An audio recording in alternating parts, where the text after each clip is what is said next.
Let me show you how I made this coaster inspired on the bell bags from Animal Crossing.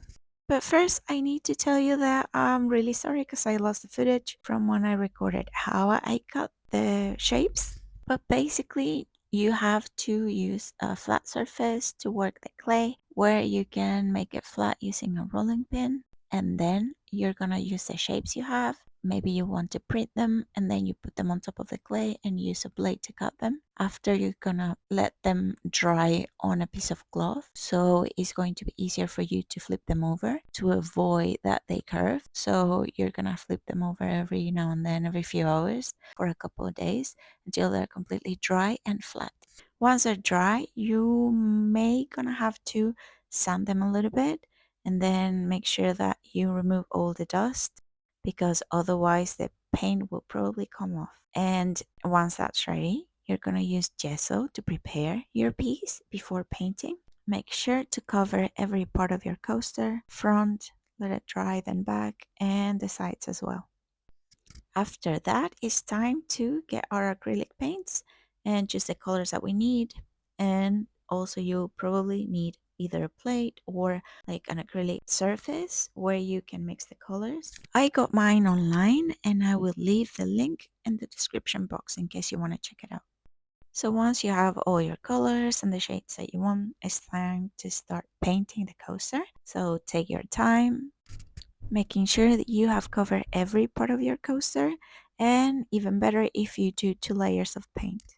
Now, before going to the next step, make sure that you let it dry long enough to avoid damaging that layer of paint. What I usually do is that I paint it and then I start doing something else that I need to do, and that gives it enough time to be dry. And then you'll trace the shape of the star and also the shape of the ribbon. And I did cut it out from the illustration that I had to make it easier. And like that, the coasters I made, they're all quite similar. You can also add any kind of details that you want to make it very unique. In this case, I just added that line is for the shade, like the shadow that it has as an illustration. If you look at online, I'm not sure if in the game it looks the same, but it has that part that is a little bit darker, that is like the shadow that it casts. And I had mixed a color that was quite dark at first and I didn't like it. Keep in mind that acrylic paint also dries darker. So I tried to make it a little bit brighter, lighter. And the second one that I did, I like much more. And here is just tracing with a thin, like detail brush. I got the brushes that are used for nail art and they come in different lengths. So it's much easier to be precise with those lines. And I had to give the star a few layers because it's a dark color on top of a bright light one. It takes a little bit longer for that. So make sure that the layers dry in between. And now it's going to be time to paint the red ribbon. Same thing with the detail brush. That makes it so much easier. I really recommend buying those. You will just make the lines, and after that, you will cover the inside with the same shade. And after what I did, once that was dry, I added a little bit of shadow. So I actually mixed a little bit of the brown paint with the rest of the red one I had, and it gave me a really good shade that was a tiny little bit darker. Also, you have to let it dry in between.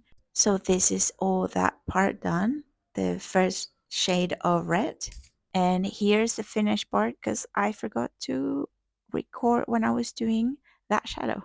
And now that it's fully dry, it is time to do the glazing. I have to say that glazing is not my favorite part of the projects, but in this case, I'm using a nail polish one, a no wipe top coat, which works absolutely amazing. It's so much better than any of the other UV resins available. It's really easy to use. It cures in 1 or 2 minutes tops and is really smooth. It does not get scratches easily. So I really recommend it. I really like it. Although on white things, it can turn a little bit yellow over time. That's why I avoid using it on white things. But in this case, it's perfect for this project. And here's the final result after glazing. And now we have to put the backing that is a cork. It's like a cork sheet that comes with a sticky side, and they're very thin so you can cut them whatever shape you need. I got a bunch of this online as well. They're really cheap and you get like 50. Because of the odd shape of this coaster, I just had to use two of them and kind of trace them and cut them so they will fit better. And this is the final part of this project. It was really fun to do, especially the painting part of it. I hope you enjoyed it too. If you have any questions, leave them in the comments. And if you like this content, please like and subscribe for more content like this. I'll be uploading tutorials and behind the scenes videos as well from my shop and the things that I do. And thank you so much for watching. See you on the next one. Bye.